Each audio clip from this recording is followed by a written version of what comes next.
What's up, guys? Welcome to the Wildcard podcast. I'm your host, Zach Vogel. I got Barry Tolley alongside of me today. We're just going to kind of go through and run through some sports stories that are hot on the press, so let's get after it. Yeah, let's do it. All right, so first thing we got today is Albert Pujols last night. Incredible game, 2 home runs. He hit home run number 630, tying Ken Griffey Jr. What do you think about that? That's amazing. 600-plus home runs over, what has he been playing, 18 years, something like that, 17, 18 years. What an amazing career.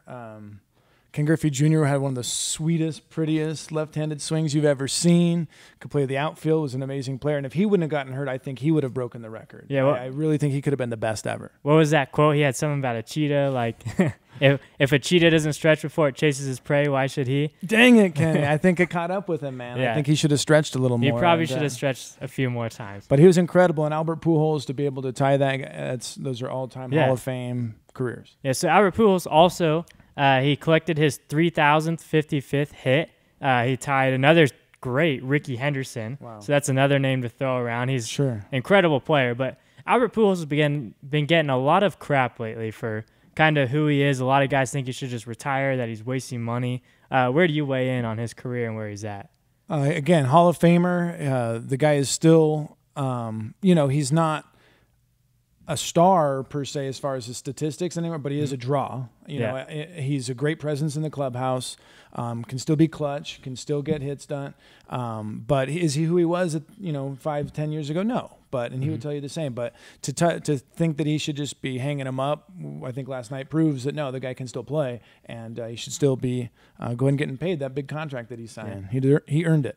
Of course, we got a Dodger fan here talking about Albert Pujols, but yeah, one thing that a lot of people don't realize with Albert Pujols is the effect that he's had on Mike Trout and some of the other guys in the Angels lineup. Sure. I mean, Andrelton Simmons, before he came to the Angels, was not a very good hitter. A lot of people, great defensive player, he'll never match up offensively. Well, he's hitting way over 300.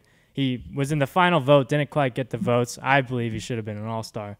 But Albert Pujols is the kind of guy that you want in the clubhouse. He's always encouraging people. Mike Trout's a great player, but it's tough to say that without Albert Pujols, Trout wouldn't have been able to do certain things. But undoubtedly, Mike Trout is always talking to Pujols, whether it's in the cage, during games. Pujols has been able there. Look, I've been here before. I've had this kind of height. Sure. Here's how to handle it. Sure. And a lot of things people also don't realize about Pujols is, he may not be the player he once was, but he's still clutch. He's hitting 251 with 16 home runs so far with 52 RBIs. But with runners in scoring position, he's hitting 300 with the 430 slugging percentage. There you go. So he's still driving in runners with runners in scoring position. And he still changes the lineup. A lot of you're a ball player, college athlete. You know what it was like as a baseball player. And when you have a presence in the lineup, it changes the entire outlook of the lineup. Mike Trout is seeing better pitches, even with Pujols only 250 and 16 home runs, not what he used to do. But he's still in the lineup and he's still a presence. And when you surround other players with that kind of presence and that kind of attention that he takes from the other team, you're going to see better pitches. You're going to get better quality at-bats. And not to mention Pujols is coming back like, hey, when it gets to 0-2, this is what this guy likes to do. Yeah. It moves this way. Those are scouting reports from a guy that played 18 years and was a 300 career hitter. This guy knows what he's doing. He's got 3,000-plus hits. So if I'm one of those guys in the lineup, I'm listening and soaking up everything that Pujols does. And an undervalued quality of ball players is that presence that they bring mentally and physically in that lineup. It changes things. Yeah, it definitely does. So we're going to move on to the next story. All right, so a lot of you are familiar with the story of the 12 soccer kids stuck in the Thailand cave with their soccer coach. Thank God. First of all, what is homie doing taking his soccer team into a tunnel 2.5 miles into a cave? Well, a lot of things, I was reading some articles about it, and you can see this article on the wildcard.com. Come on, coach. The coach actually took his players on a lot of team building exercises. So I'm all for that. Yeah, so a lot of times they were like going in caves, down different hikes. Very unfortunate story. Thank God that they survived. But one of the things that's now coming out is that there's some experts that are saying that sports actually save these kids' lives. So there you go. Growing up in sports, how is this possible? Like, how did playing soccer save them from a cave in Thailand? That's a good question, but the answer is what they're saying is true. The bottom line is these kids were in better shape than the average 12-year-olds, first of all, okay, so that they could handle the length of time that they're going malnourished and doing all these things. So they're in better shape so they can handle it that way. The discipline that sports bring is extremely important. You're talking about these kids, they've played together, so their bond that they've had whenever you again, when you've been on that field of battle with your brothers or sisters in the female sport, there's a bond there that is never taken away. And those kids, they would have been closer together and been able to handle those extreme circumstances because they've already kind of been through things. And even though that was the most extreme, they had already been through and overcome and battled things on the field. So you're talking about a factor that absolutely helped them out. They're athletes, of course, that made a difference. Yeah, and so John O'Sullivan, he's founder of the Changing the Game Project, which teaches about the value of sports in everyday life. He had a quote that I really liked. Once again, you can find this article on thewildcard.com. So the role of sports is that sports skills become life skills. It's learning to work with others, depending on your teammates, and trusting them. These things become life skills when they're intentionally taught through sports. These kids had to use these sports life skills much sooner than they might have hoped for. And so I really agree with this quote. One of the things that I was always taught growing up, I'm sure you were as well, you can't control the outcomes. So as athletes, you can't control what's going to happen in a game, but you can control your attitude and your effort. And so that's one of the things that I think really came into play is this coach, he actually spent a decade as a Buddhist monk, and so a lot of time in meditation, and so they're kind of attributing to him being able to meditate really helped him teach these kids how to stay calm in their circumstances. Yeah. So the biggest thing that I see here is that these kids knew that they were in a sucky situation, but they were able to control their mental attitude and stay positive and really rely on each other in order to wait this storm out and wait for help. Sure.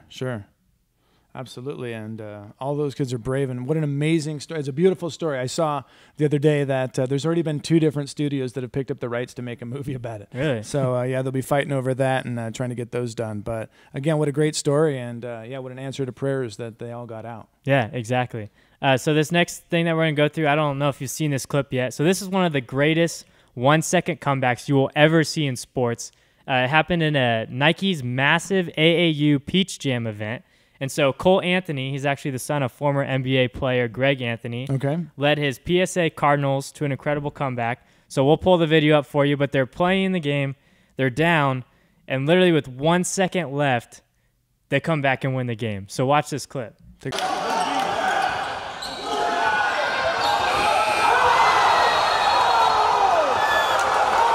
This is insane. I mean, so they're down, and all you have to do is make an inbound pass, and you win the game. Just get the ball in. They can't even get the inbound. The guy steals it. He loses his grip. I don't know if you see this. He loses his grip, recovers, and drains the 3 just to win the game. That was amazing. But I would argue that he doesn't make that shot unless he loses that grip, and it ended up working out in his favor. It was what an amazing shot.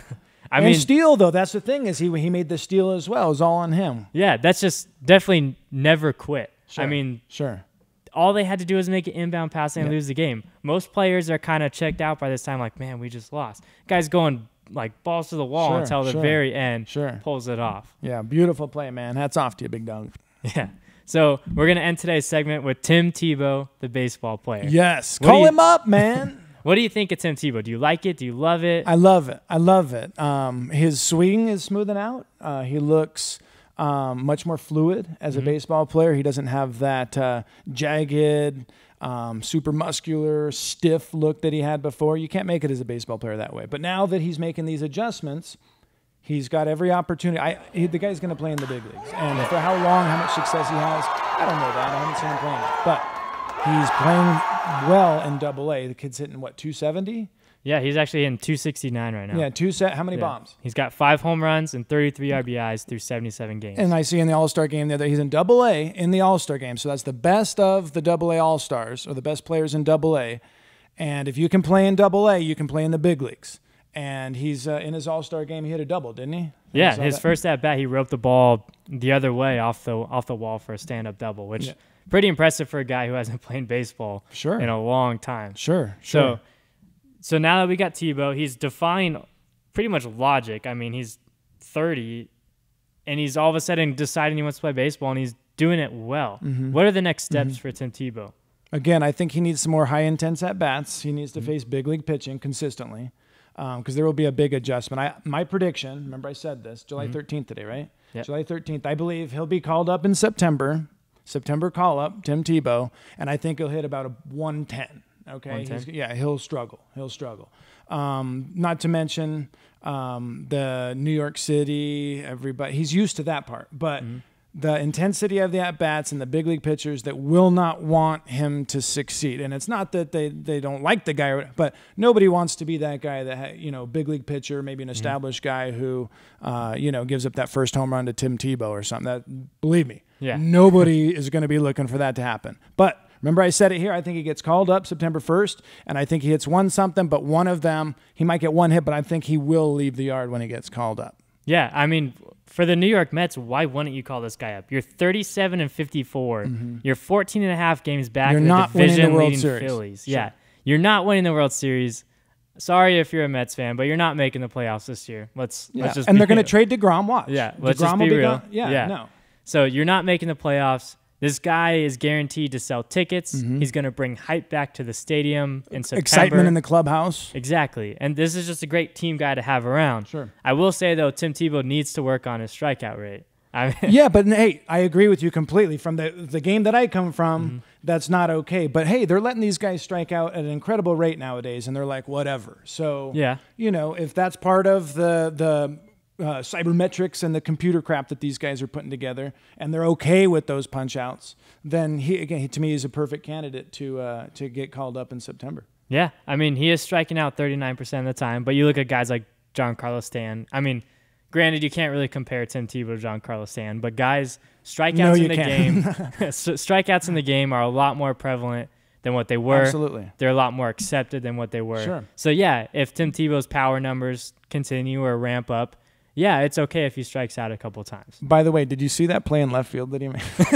Or didn't make, I should say. Tebow, baby, you got to work on that outfielding. But maybe you'll get a shot in the American League and can DH a little bit. But, yeah, work on those routes out there. It was kind of a nice route Magellan kind of situation. Yeah, but Tim Tebow, we're rooting for you. We love you, man. I mean, the Keep Mets. swinging the shillelagh. If the Mets are watching, do it. Call him up. Call him up. We're ready to watch it.